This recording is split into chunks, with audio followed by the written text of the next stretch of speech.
사도행전 9장 1절의 말씀을 중심으로 예수님을 만난 사울, 이런 제목으로 말씀을 나누고자 합니다. 보스턴의 한 보호소에 앤이라고 하는 소녀가 있었습니다. 나이는 17살, 앤의 엄마는 일찍 세상을 떠났고 아빠는 알코올 중독자였으며 성격 장애를 겸하고 있었습니다. 아빠의 폭행과 폭언으로 심한 상처를 받은 앤은 보호소에 함께 온 동생마저 얼마 되지 않아 죽자 큰 충격을 받아 미쳐버렸습니다. 그리고 시력까지 잃은 맹인이 되고 말았습니다. 수시로 괴성을 지르고 자살을 시도했습니다. 회복불능의 판정을 받은 앤은 정신병원 지하 독방 병실에 따로 감금되어 문자 그대로 죽을 날만 기다리는 의학적 사형 선고에 이르게 되었습니다. 모두가 포기한 17살 소녀 앤, 희망이라고는 털끝만큼도 찾을 수 없는 그녀를 돌보겠다고 자청한 여인이 있었습니다. 이미 은퇴한 나이가 많은 늙은 간호사였습니다. 로라라는 이 간호사는 먼저 하나님 앞에 기도하고 어떤 정신과 치료보다 그냥 그의 친구가 되기로 마음을 먹습니다. 날마다 쿠키를 굽고 초콜릿 캔디를 가지고 앤을 찾아갑니다. 책을 읽어주고 기도해 주었습니다. 병원에서 특별히 면회를 제안하는 날을 제외하고는 하루도 빠짐없이 앤을 찾아갑니다. 로라의 앤을 향한 한마디는 언제나 동일했습니다. 앤, 하나님은 너를 사랑하셔. 그리고 나도 너를 사랑한다는 말이었습니다. 변함없는 한결같은 사랑을 쏟고 정성을 들였지만 앤은 담벼락처럼 바위덩이처럼 아무런 말도 없었고 반응도 전혀 없었습니다. 로라가 준비한 쿠키나 특별 음식을 건드리지도 않았습니다. 어느 날이었습니다. 로라는 앤 앞에 놓아둔 초콜릿 접시 안에서 초콜릿 하나가 없어졌다는 사실을 발견하고 얼마나 감격해하는지 모릅니다. 용기를 얻었습니다. 로라는 계속 책을 읽어주고 기도해주고 쿠키와 초콜릿 캔디를 주며 사랑의 복음을 나누기 시작했습니다. 정신병원 독방 창살 틈으로 앤의 반응이 조금씩 나타나기 시작했습니다. 그러던 여느 날처럼 로라는 앤을 찾아가서 초콜릿과 쿠키를 주며 말했습니다. 근데 갑자기 이 앤으로부터의 반응이 나타납니다. 그 반응은 여전히 늘상 하던 그 말, 앤, 하나님은 너를 사랑하셔. 그리고 나도 너를 사랑한다는 말 끝에 나온 반응이었습니다. 뭐라고? 하나님이 나를 사랑하신다고. 당신도 나를 사랑한다고. Nobody loves me. 아무도 나를 사랑하는 이가 없다고. You do not love me. 너도 나를 사랑하지 않아. 아무도 사랑하는 사람 없어. 의사도 부모도 간호사도 선생님도 친구들도 Nobody. 아무도 없다는. 그날 로라는 얼마나 기뻤는지 모릅니다. 앤의 반응이 너무도 크게 나타났기 때문이었습니다. 더욱 열심히 찾아갔습니다. 사랑해 주었습니다. 책을 읽어주고 나누어 주었습니다. 그가 들을 만한 이야기를 들려주었습니다. 마침내 2년 만에 앤은 정상인 판정을 받게 되었습니다. 앤은 파킨스 시각장애인 학교에 입학을 합니다. 얼굴은 밝았고 표정은 웃음으로 바뀌었습니다. 얼마 지나지 않아 앤을 그토록 사랑하던 로라가 하나님의 부르심을 받고 세상을 떠납니다. 앤에게 큰 시련이었지만 앤은 그것을 이겨냅니다. 로라가 심어준 희망을 볼 수 있는 마음의 눈으로 아픔을 극복하고 드디어 학교를 최우등생으로 졸업하게 되었습니다. 게다가 한 신문사의 도움으로 그는 개안 수술을 받아 성공합니다. 새로운 세상을 얻게 된 앤은 어느 날 보스턴의 심볼 찰스 강변을 거닐다가 강변에 있는 신문 가판대에서 광고를 보게 됩니다. Wanted a private teacher. 가정교사를 구한다는 광고를 봅니다. 보지도 못하고 말도 하지 못하고 듣지도 못하는 어린 아이를 가르칠 수 있는 선생님을 구한다는 그 광고를 보고 앤은 그 아이에게 자신이 받은 사랑을 주기로 결심합니다. 보스턴에서 그 선생님을 찾고 있는 알라바마주 타스큰비아까지는 어마어마한 거리입니다. 지금 자동차로 달려도 20시간 이상 걸리는 그 먼 거리. 그러나 그는 기차를 타고 버스를 타고 타스큰비아로 갑니다. 모든 사람들은 그는 절대로 가르칠 수 없다고, 안 된다고, 할 수 없다고 앤을 말렸습니다. 그러나 앤은 말했습니다. 저는 하나님의 사랑을 확신합니다. 앤이 확신했던 그 하나님의 사랑이 그 아이를 20세기 최대의 기적의 주인공으로 만들어냅니다. 그 아이는 레드클리프 대학교, 매사추세츠에 있는 그 대학을 공부하며 함께 옆에 있는 하버드 대학에서도 공부합니다. 20세기 최고의 수필이라고 일컬어지는 3 days to see, 내가 만일 3일 동안만 볼 수 있다면 이라고 하는 최고의 수필을 쓰기도 합니다. 그는 이런 말도 했습니다. 날기를 원하는 사람은 뛰는 것에 만족하지 않는다. 또 이런 말도 남겼습니다. 두 눈이 없어 보지 못하는 것이 불쌍한 것이 아니라 두 눈을 가지고도 내일을 보지 못하는 것이 불쌍하다라는 말을 남기고 1939년도에 그는 한국에 와서 나라를 잃은 한국 사람들에게 희망의 메시지를 주고 갔습니다. 바로 그가 우리가 잘 알고 있는 헬렌 켈러였습니다. 이 헬렌 켈러에게 했던 한때는 정신병원 독방에 감금되어 있던 사람, 그 사람이 바로 앤 설리반 선생님입니다. 생각해 보십시오. 만약 헬렌 켈러가 앤 설리반을 만나지 못했다면, 앤 설리반이 로라 간호사를 만나지 못했다면 어떻게 되었을까요? 그들은 인생의 소중한 만남을 가졌습니다. 인생은 만남과 헤어짐의 과정입니다. 부모님과의 만남, 형제 간의 만남, 스승과의 만남, 친구와의 만남, 배우자와의 만남. 나의 의지와 상관없이 내가 부모를 만나고 내 자녀는 내 의지와 상관 있는 게 아닙니다. 하나님의 뜻 가운데 만나는 만남입니다. 형제 간에 오빠가 되고 누나가 되고 남동생 여동생이 되는 것, 하나님의 섭리 가운데 이루어집니다. 스승을 만나 그의 사상과 가치 기준이 생겨나고 삶의 틀이 생겨납니다. 그런데 이 모든 만남보다 더 소중한 만남이 있습니다. 그것은 바로 예수 그리스도와의 만남, 하나님과의 만남입니다. 내 의지, 내 생각, 내 결심과 판단 상관없이 만나는 부모 형제와의 만남이 있는가 하면, 내 생각과 결심 또는 내 노력에 의해서 만남이 바뀌어지기도 하면, 열심히 공부해서 내가 원하는 대학에 가면 내가 만나고 싶은 선생님이나 또는 거기 온 친구를 만납니다. 그러나 공부를 열심히 하지 않아서 내가 원하는 학교에 못 가면 다른 학교에 가게 되고 또 거기서도 다른 사람을 만납니다. 지나놓고 보면 다 하나님의 섭리와 경륜 가운데 그를 만나게 되었다고 말하지만, 어쨌든 내 의지와 노력이 약간의 만남에 영향을 주는 것도 사실입니다. 이 모든 만남에 무엇보다도 주님을 만나는 만남이 되어진다면 얼마나 소중할 것일까.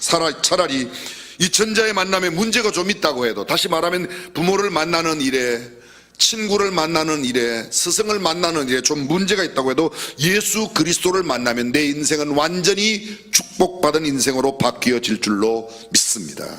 인생의 과정을 분류하는 방법은 다양합니다. 심리학, 소위 발달 심리학에서는 인생을 춘하 추동으로 나눕니다. 이를테면 어린 청소년기까지는 봄이라고 말하고, 청년은 여름이라고 말하고, 장년은 가을이라고 말하고, 머리가 하얗게 인생은 더 이상 내 힘으로 살아갈 수 없는 그런 나이 많은 노인이 되면 인생의 황혼기, 겨울이라 표현합니다. 또 이렇게도 표현합니다. 아이와 어른으로. 또 이렇게도 표현합니다. 미성년자와 성년자로. 그러나 성경적인 분류는 단 하나입니다. 예수님을 만난 인생과 만나지 못한 인생, 예수님을 만나기 이전과 예수님을 만난 이후의 삶으로 바뀌어지는 것입니다.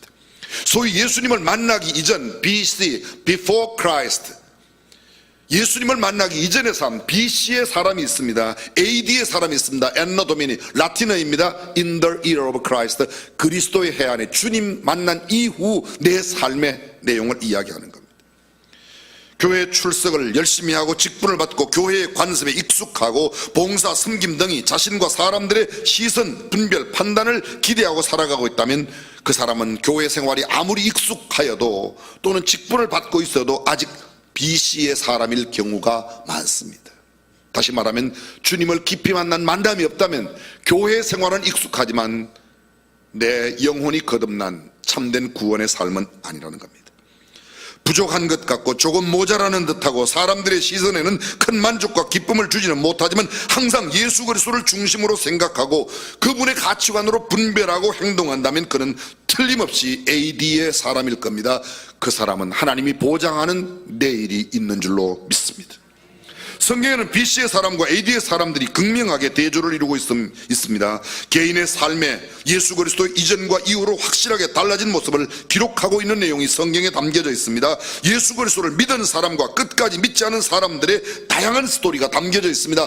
예수님을 믿은 사람은 사람의 보기에는 형편없어도 그는 언젠가는 하나님이 예비하신 영원한 천국으로 가게 될 것이고, 이 땅에서는 아무리 화려하게 살고 남들에게 칭송을 받아도 예수 그리스도를 만나지 못한 사람은 지옥으로 간다는 게 성경의 가르침입니다.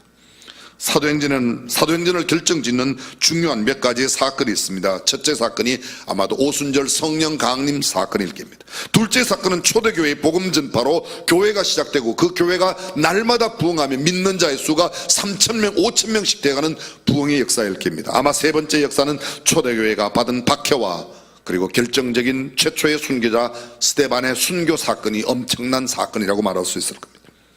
근데 이전에 이런 세월의 사건 못지않게 아주 중요한 사건, 오늘 본문이 말하고 있는 스데반의 죽음을 합당하게 여겼던 그 사울이 다메섹에 예수 믿는 사람을 잡으러 가다가 다메섹 도상에서 체험했던 소위 예수 그리스도와의 만남, 사울의 다메섹의 체험이 놀라운 사건이라고 할 수 있을 겁니다. 물론 그 이후에도 안디옥 교회의 선교사 파송과 바울의 선교 여행이 사도행전 28장까지 빼곡하게 기록되어 있습니다. 오순절 성령 강림 사건이 이미 믿는 사람들과 성령 체험을 한 사람들, 이미 믿었지만 성령 체험하고 난 이후와 이전의 삶을 분별하는 그런 기준이 된다고 한다면, 다메섹에서의 사울이 경험하였던 이 다메섹 체험은 예수님을 만나기 전과 예수님을 만나고 난 이후의 삶으로 대별될 것입니다. 여러분은 어떻습니까? 정말 예수님을 만난 경험이 있습니까? 아직 없다면 나는 교회 생활은 익숙한지 모르지만 하나님과는 상관없는 사람일 수 있다는 겁니다. 저는 이런 생각을 해봅니다. 오해 없이 여러분들이 들어주시길 바랍니다. 박정희 전 대통령, 그분이 청와대에 계실 때 우리 교회 원로 목사님 김장한 목사님 또 사모님이 경호실에 가서 열심히 영어도 가르치고 성경도 가르치고 거의 일주일에 한 번씩 떠나드셨어요. 어느 날 성경 공부가 끝나고 또 영어 공부가 끝나고 난 뒤에 박정희 대통령께 우리 김장한 목사님께서 예수님 믿으시라고 이야기를 했답니다. 복음전도를 했더니, 목사님, 다른 이야기는 몰라도 예수 이야기는 내게 하지 마세요. 그러면서 자기의 과거의 옛 이야기를 하는 겁니다. 어릴 적, 지금은 구미시이지만 옛날에는 선산이죠. 그리고 자기 어릴 때 예배당에 갔는데 상모교회라고, 지금 구미시에 있는 상모교회 있습니다. 근데 그 상모교회 갔는데 조그만 이렇게 한옥집에서 예배당이 있었는데, 자기는 신을 신발이 없어서 맨발로 갔고 친구는 신발을 신고 갔는데, 신발 신고 간 친구는 방 안으로 들어오라고 그러고 신발 없는 박정희 너는 밖에 있으라고 그래갖고 그날 자기가 교회 간 마지막 날이라고. 저는 이런 생각을 해봅니다. 만약 그때 어린 박정희 소년이 예수님을 정말 만났다면 그의 인생이 어떻게 되었을까? 조금 장면을 바꾸어 생각해 볼까요? 지금은 영어의 몸이 되어 있지만 우리 박근혜 대통령, 전 대통령, 그분이 74년도에 문세광에 의해서 유경수 여사를 잃었습니다. 어머니를 잃었죠. 얼마나 큰 충격이었습니까? 그는 그 충격을 감당하지 못하여 다시 학교를 갑니다. 그가 갔던 학교가 서울에 있는 광나루 신학교, 장로회 신학대학 대학원 기독교 교육학과를 갔습니다. 약 1년 동안 그 학교를 다녔습니다. 그는 더 이상 학교를 다니지 못했어요. 주위에 있는 사람들의 눈총이 너무 따가워서 다닐 수 없었다는 겁니다. 만약 그때 그 신학대학에서 만약 주님을 정말 깊이 만났더라면 어떻게 되었을까? 생각해 보십시오. 성경은 하나님을 만난 사람과 만나지 못한 사람, 만나기 전 사람과 만난 후의 사람을 확연히 구분하여 대조시키고 있습니다. 아브라함이 갈대아 우르에서 하나님의 부르심을 받기 전과 그 이후의 삶, 그는 하나님의 부르심을 받기 전 우상을 만들어 팔고 사는 아버지 데라의 아들로 살았습니다. 그러나 하나님의 부르심을 받고 난 뒤 그의 삶은 바뀌었습니다. 물론 그 외에도 많은 실수를 했습니다. 아내를 누이라고 말하고 하나님의 명령 없이 애굽으로 내려가고 이 모양 저 모양으로 많은 실수가, 그럼에도 불구하고 하나님은 그를 믿음의 조상으로 세워주신 것입니다. 모세가 애굽에서 바로의 공주의 아들로서 살았던 40년, 그는 궁궐에 살았습니다. 호화찬란한 삶을 살았습니다. 그러나 하나님의 부르심을 받고 난 이후에 그의 삶은 그 광야로 나가 험악한 세월, 이스라엘 백성들을 이끌고 또 40년 동안 광야의 삶, 결코 쉽지 않은 삶을 살았습니다. 그것은 완전한 대조를 이루고 있습니다. 인간적으로 생각하면 궁궐의 삶이 훨씬 화려합니다. 그러나 영적으로 본다면 그것은 아무런 의미가 없는 삶이었습니다. 갈릴리 어부였던 베드로와 안드레, 야고보, 요한의 예수 그리스도 만나기 전과 만난 후, 여리고의 세리장 사케오가 예수님을 만나기 전과 만난 후 완전히 달라서 12회를 혈루증으로 앓던 여인 예수님을 만나기 전까지는 자기의 모든 것을 다 허비하였습니다. 많은 의원에게 수많은 괴로움을 받았습니다. 그러나 예수님을 만나는 순간 단숨에 그의 병은 깨끗하여졌고 그의 삶은 구원의 삶으로 산 줄로 믿습니다. 베데스다 못가에 38년 된 병자의 BC와 AD, 나인성 과부의 죽은 아들의 장례행렬 예수 그리스도를 만나고 난 이후 완전히 달라졌습니다. 그는 죽었던 시체에서 살아나는 놀라운 부활의 기적을 체험했습니다. 여리고의 길목에 구걸하던 시각장애인의 BC와 AD, 그라사의 광인이 경험한 BC와 AD, 광인, 그는 자기의 몸을 스스로 해하였습니다. 쇠고랑으로 모여놓았지만 그것을 끊고 다녔습니다. 그랬던 그가 주님을 만나 그 모든 귀신의 능력으로부터 자유함을 얻어 참된 자유의 삶, 구원을 받은 삶을 살았습니다. 실로암의 맹인, 그는 앞을 보지 못하는 맹인으로 살았지만 예수님을 만나고 침을 발라 흙으로 눈을 바른 다음에 실로암에 가서 씻고 난 이후 그는 눈이 밝아졌습니다. 어떤 사람이 예루살렘을 떠나 여리고로 내려가다가 강도를 만났다고 말합니다. 강도 만나는 비참한 삶이 있습니다. 그런데 강도 만난 가운데 있었지만 그는 다시금 선한 사마리아인을 만나 그의 삶이 새로워집니다. 예수 그리스도의 만남이 인생 최고의 변수입니다. 한 번의 잘못된 만남으로 인생이 영원히 돌이킬 수 없는 끔찍한 일을 만날 수 있고, 의미 있는 단 한 번의 만남이 한 사람의 일생뿐 아니라 그가 살았던 한 시대의 역사를 근사하고 멋지고 아름답게 만들 수 있습니다. 사랑하는 성도 여러분, 예수님을 만난 삶으로 이 시대를 멋지게 살고 시대를 변화시키는 시대의 주인공이 되시기를 주님의 이름으로 축원합니다.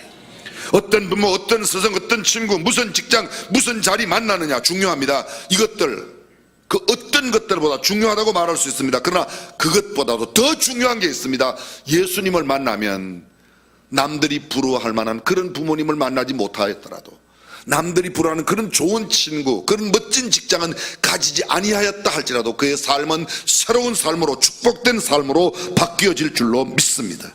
삶의 목적과 의미를 상실한 채 자신만을 위하여 이기적인 삶으로 모든 만남을 왜곡시키는 현대인들에게 성경이 보여주고 웅변하는 소중한 만남, 아름다운 만남, 절체절명의 만남, 멋지고 근사한 가장 복스럽고 영광스러운 만남, 예수 그리스도의 만남을 성경은 오늘 우리에게 소개해 주고 있습니다. 그 주인공이 누구예요? 우리가 이미 잘 알고 있는 사울, 예수님을 만나고 바울로 변화된 사람입니다. 저는 크게 두 가지 부분으로 생각하려고 합니다. 예수 그리스도를 만나기 이전 사울은 어떠하였는가, 그리고 그가 예수님을 만나는 그 장면과 그 위의 삶은 어떠한가. 첫 번째, 예수 그리스도를 만나기 전 사울은 어떤 사람이었습니까?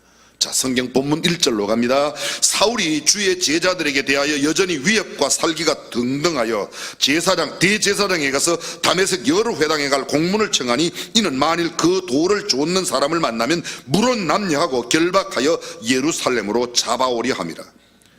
사울이 여전히 위협과 살기가 등등하여, 살기가 뭐죠? 사람을 죽이려고 하는 기운이 등등하였다. 이 등등이라는 말의 뜻은 이런 뜻입니다. 그런 정신으로 꽉 차 있다. 헬라의 원의 뜻이 그런 뜻입니다. 다시 말하면 사람을 죽이려고 하는 마음으로 꽉 차 있는 겁니다. 어쩌면 그의 눈은 금방이라도 예수 믿는 사람을 만나면 잡아 죽일 것처럼 그렇게 빛이 났을 겁니다. 생각해 보십시오. 예루살렘에서 다메섹까지의 거리가 얼마인지 아십니까? 다메섹은 예루살렘 동편 240km쯤에 있습니다. 도로로 따라가면 약 200마일, 320km 되는 먼 거리입니다. 쉬운 표현으로 말하면 안식일을 제외하고 매일 부지런히 걸어야 일주일 만에 갈 수 있는 곳이 그곳 다메섹입니다. 근데 그곳 다메섹에 이 사울이 예수 믿는 사람을 잡기 위하여 가는 겁니다. 초기에 박해를 받은 그리스도인들이 피신하여 간 곳 중에 한 곳이 다메섹이라고 합니다. 성경은 다메섹에 대해서 많은 이야기를 하고 있습니다. 사막 가운데 있는 오아시스가 있었습니다. 아바나 강이 그곳에 있었다고 열왕기상 5장 2절을 말합니다. 종려나무와 사이프러스 나무가 많은 비옥한 곳이었습니다. 메소포타미아와 팔레스타인 중간 도시, 쉽게 말하면 갈대와 우르와 가나안 땅 그 중간에 있는 도시가 바로 이것입니다. 교통의 요지였습니다. 농산물의 집산지였습니다. 그곳에 피신한 박해를 피신한 유대 그리스도인들이 그곳에 옮겨가게 되는데 약 5만 명이나 되었다고 이야기하고 있습니다. 여러분, 이 다메섹이 지금의 이라크의 다마스커스입니다. 지금은 약 인구 25만 명의 도시입니다. 그곳에는 그리스도인과 유대교인과 이슬람 교인들이 함께 섞여 있습니다. 사울이 그곳까지 그리스도인을 박해하기 위해서, 예수 믿는 사람을 잡아 박해하기 위하여 가게 됩니다. 사울이 왜 그리스도인을 그토록 싫어했을까? 철저하게, 잔인하게, 지독하게 싫어합니다. 생각해 보십시오. 그리스도인이 이단인들이 아닙니다. 이방인이 아닙니다. 유대인 형제 자매들입니다. 그리스도인들 포악한 집단이 아닙니다. 그들의 명예를 더럽히고 살던 사람들이 아닙니다. 부도덕한 일을 행했던 사람들이 아닙니다. 무슨 범죄 집단이 아닙니다. 우리가 잘 알고 있는 대로 초대 그리스도인들 어땠습니까? 그들이 모든 믿는 사람들에게 본이 되었고, 어떻게 해요? 칭송을 받았고, 주께서 믿는 자의 수를 날마다 더하게 하는 아주 아름다운 믿음의 공동체였습니다. 사랑의 공동체였습니다. 순결한 도덕적 사람으로 칭송받았던 사람들입니다. 그들은 있는 사람이나 없는 사람이 함께 거하는 유무상통의 사람들이었습니다. 이렇게 성실하고 착하고 좋은 사람들을 왜 이렇게 잡아 죽이려고 하고 있는가? 왜 사울은 그리스도인들을 이렇게도 싫어하고 죽이고자 하고 있는지, 당시 예수 그리스도는 로마 황제의 반역자였습니다. 유대 민중의 선동자였습니다. 십자가에 죽은 예수 그리스도가 하나님의 아들이라고 유대인이 기다리던 메시아라고 이야기하니 이 유태인들은 이해가 안 되는 겁니다. 나무에 달린 자마다 저주를 받은 자다. 신명기 21장 23절에 나오는 말씀이에요. 근데 예수님이 나무에 달려 돌아가셨어요. 근데 그 저주받아 죽었던 예수가 그들이 그토록 기다리던 메시아라고 하니 유태인들은 이게 도저히 이해가 안 되는 겁니다. 좀 심하게 말하면 미칠 지경입니다. 용납되질 않습니다. 어떻게 저주받은 자로 죽었던 민중의 선동자가, 로마의 행정부에 반대하던 반역자가 어떻게 우리가 기다리는 메시아가 될 수 있냐는 겁니다. 나무에 달려 죽은 예수 그리스도가 유대의 민족이 기다리고 있는 메시아라고 말도 안 된다. 견딜 수 없는 겁니다. 예수가 하나님의 아들이라고 말도 안 되는 이야기입니다. 그 예수 그리스도를 믿어야 죄를 용서받고 구원받아 천국에 간다고 도저히 그들은 용납할 수 없는 것입니다. 그깟 저주받은 인간 예수가 메시아라고 하니 유대인들이 자존심이 상합니다. 견디지 못합니다. 더구나 하나님의 아들이라고 하니 얼마만큼 신성모독으로 생각되었는지 그 예수 믿는 사람, 예수를 추앙하는 사람을 그냥 둘 수 없었던 겁니다. 그러기에 320km나 멀리 떨어진 다메섹에까지 가서 예수 믿는 사람을 아예 씨를 말리려고 그러는 겁니다. 유일신 야훼를 섬기는 정통 유대인들은 그리스도인들의 모든 가르침이 귀에 거슬립니다. 귀에 거슬리는 정도가 아니라 남겨두면 안 될 존재로 생각하는 겁니다. 암적 존재로 생각하는 겁니다. 사울은 하나님에 대한 사랑이 지극한 사람, 율법에 대한 순수한 열정이 대단했습니다. 다메섹까지 가서 그리스도인을 없이하고자 그렇게 갔다고 이야기하고 있습니다. 우리는 이미 보고 있습니다. 사도행전 8장 2절에 보면 사울이 그의 죽임을 마땅히, 누구의? 스데반의 죽임을 마땅히 여겼다. 그리고 스데반을 죽일 때 많은 사람들이 벗는 겉옷을 사울이라는 청년이 맡았다. 이 죽음은 내가 책임진다. 그러니 너네 마음대로 죽여라. 그런 말이 이 사울이 했던 그런 표현입니다. 경건한 사람들이 스데반을 장사하고 위하여 크게 울더라. 사울이 교회를 잔멸할세. 보십시오. 사울이 교회를 어떻게 할세? 잔멸이 뭐예요?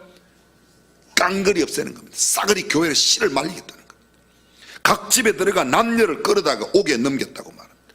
동일한 내용을 담고 있는 오늘 본문 사도행전 9장은 바울이 예수님을 만나는 장면의 이야기입니다.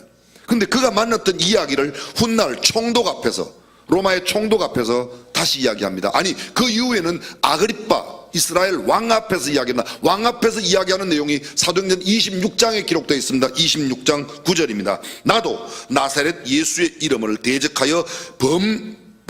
대적하여 범사를 행하여야 될 줄을 스스로 생각하고 예루살렘에서 이런 일을 행하여 대제사장들에게 가서 권세를 얻어가지고 많은 성도를 옥에 가두며 또 죽일 때에 내가 가편투표를 하였고 또 모든 회당에서 여러 번 형벌하여 강제로 모독하는 말을 하게 하고 저희를 대하여 심히 격분하여 외국 성까지도 가서 핍박하였고 그 일로 대제사장들의 권세와 위임을 받고 다메섹으로 갔나이다. 쉽게 말하면 성전에 들어가서 성도들에게 예수를 모른다고 강제적으로 강압적으로 말을 시키는 겁니다. 사울이 그런 일에 앞장섰던 사람입니다. 보십시오. 그는 하나님을 향한 열심을 갖고 그랬겠습니다. 예수 그리스도를 핍박하는 것이야말로 하나님을 경외하는 것이라고 생각했습니다. 하나님을 가장 열심히 잘 섬기는 것이 예수 믿는 사람, 잡아 죽이는 거였습니다. 예수님을 잘 믿는 게 뭡니까? 열심히 믿는다는 게 뭡니까? 생각해 보십시오. 우리의 잘못된 열심이 엄청난 문제를 일으킬 수 있다는 겁니다. 저는 비일비재하게 봅니다. 교회가 하는 일을, 하나님의 일을 그렇게 열심히 방해할 수 없어요. 근데 그 사람도 하나님 믿는 사람이라고 그래요. 얼마나 많은지 몰라요. 열심 못지않게 더 중요한 게 있습니다. 하나님의 뜻을 정확하게 분별하고 깨닫는 영적 지식이 필요합니다.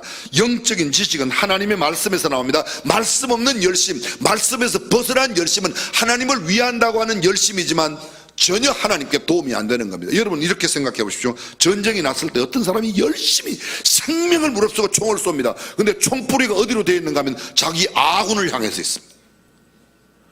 무슨 소리인지 못 알아들었어요. 반응이 왜 이랬어요? 총을 어디로 쏴야 돼요? 적군을 향해 쏴야 되는데 열심히 쏘는데 이쪽에 갖다 대었어. 자기네 편 나고.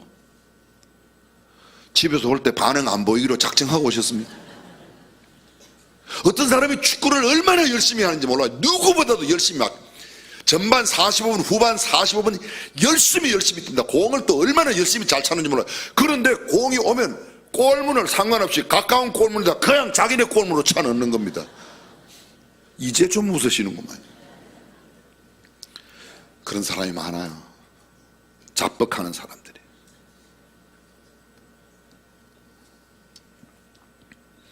열심히 소중하지만 그 열심이 어디를 방향하는가.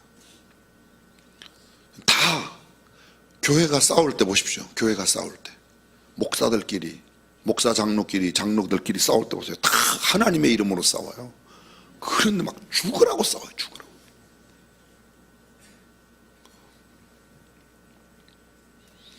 우리는 알아야 합니다. 내가 내는 열심이 정말 성경적 가치로 맞는 일인지, 내가 찬성하고 내가 열심을 내고 내가 반대하는 그 일이 정말 하나님의 마음에 합한 일인지를 물어야 합니다. 늘 말씀드리지만 내 기분 때라, 내 기분에 맞지 않으니까, 내 마음에 들지 않으니까 반대하는 것 아닌가. 둘째는 예수 그리스도를 만나는 사울입니다. 하나님의 음성을 듣는 사울입니다. 그러한 사울이 주님을 만납니다. 자, 3절을 보겠습니다. 사울이 행하여 다메섹에 가까이 가더니 호련히 하늘로서 빛이 저를 둘러 비추는지라. 호련히, 그 빛은 정오의 빛보다 더 밝은 빛이었습니다. 그 빛이 비추자 단 한 발짝도 나아갈 수가 없었습니다. 아무것도 볼 수 없습니다. 엎드러지고 말았습니다. 지금까지 한 번도 무릎을 꿇어본 일이 없는 그 당당한 사내들인 공에 의원했던 그 사울이 무릎을 꿇고 앞을 보지 못한 채 엎드러집니다. 그는 깨달았습니다. 그 빛 앞에 자신이 회방자요, 박해자요, 핍박자인 것을, 자신이 죄인이라는 것을 깨달았습니다. 땅에 엎드러져 들음에 소리 있어 가라사대 사울아 사울아 내가 어찌하여 나를 핍박하느냐 하시거늘 나는 내가 핍박하는 예수라. 하나님의 음성 앞에 내가 어찌하여 나를 핍박하느냐는 그 음성 앞에 얼마나 기가 막혔겠습니까? 지금까지 단 한 번도 하나님을 모독하거나 반대하거나 핍박한다고 상상도 할 수 없었는데 자신이 하고 있었던 일이 바로 그 주님에게 반대하는 일이며 핍박하는 일임을 압니다. 주여 니시오니까 나는 네가 핍박하는 예수라. 얼마나 기절초풍할 노래입니까? 그가 그렇게도 열심을 내고 충성을 하고 헌신을 하고 노력을 다하고 최선을 다했습니다. 하나님을 위한다고 한 그 모든 것이 하나님을 방해한 것이고 하나님을 박해한 것이 되었기 때문입니다. 사울은 거의 죽은 자처럼 되었다고 말합니다. 그러한 가운데 사울은 깨달은 것이 있습니다. 예수 그리스도가 바로 하나님이라는 사실을 깨닫습니다. 그리고 성도를 박해하는 것이 곧 예수 그리스도를 박해하는 것이라는 것을 알았던 겁니다. 여러분 기억하십시오. 내가 어떤 예수 믿는 사람을 박해하면 그것은 그 사람을 박해하는 게 아니라 예수님을 박해하는 거예요. 우리는 함부로 해요. 하나님의 일을 대적하는 것이고 회방하는 것입니다. 핍박을 받고 박해를 받고 계시다면, 예수 믿는 일 때문에 만약 핍박을 받는다면 내가 핍박을 받는 게 아니라 예수님이 핍박을 받고 박해를 받는 거예요. 그러므로 핍박을 받거나 박해를 받는, 신앙 때문에 받는 박해와 핍박은 좌절할 필요가 없습니다. 낭망할 필요가 없습니다. 주님께서 놀라운 구원의 역사로 우리를 인도하실 것이기 때문입니다. 사랑하는 성도 여러분, 저와 여러분들에게 정말 주님을 만난 이런 감격으로 지금은 당장 눈이 어두워져 앞을 보지 못합니다. 유명한 주경신학자 아클라가 그런 말을 했습니다.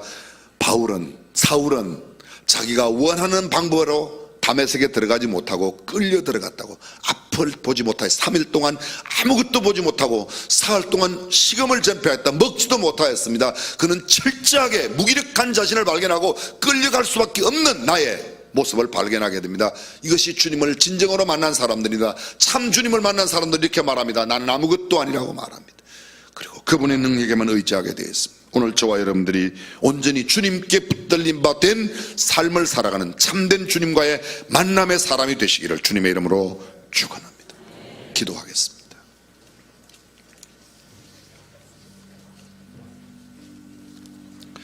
교회 생활에 얼마나 익숙하냐고, 얼마나 열심히냐고 묻는 게 아닙니다. 제가 여쭙는 것은 당신은 주님을 만난 적이 있냐고 묻습니다.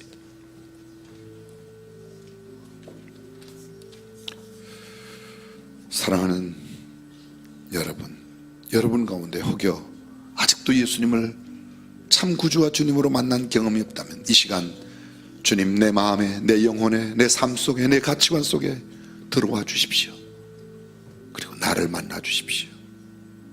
그렇게 겸허히 기도하십시오. 이미 예수 그리스도를 구주와 주님으로 영접하신 분들은 주님을 만난 사람답게 당당히 겸허하게 살겠습니다. 기도하십시오.